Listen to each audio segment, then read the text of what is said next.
अनबन की जब बात हो रही है तो जिक्र खेसारी लाल यादव का भी होना चाहिए। उनके साथ कभी आपके अनबन की खबरें आती हैं, फिर ये पता चलता है कि नहीं नहीं पैचअप हो गया है, अब दोस्ती हो गई है, फिर पता चलता है कि नहीं नहीं दिल से दोस्ती नहीं हुई है, वो कैमरे के सामने वाली दोस्ती हुई है। तो हकीकत क्या है?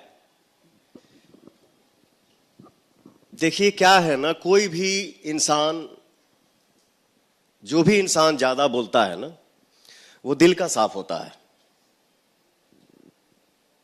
और कभी कभी उसके मुंह से देखिए पावर स्टार पवन सिंह ने खेसारी लाल यादव के बारे में क्या बोला कि छोटा भाई है बट दिल का बुरा नहीं है, भले मुंह से कुछ बोल देता है बट दिल का बुरा नहीं है, जो भी है मेरा भाई है।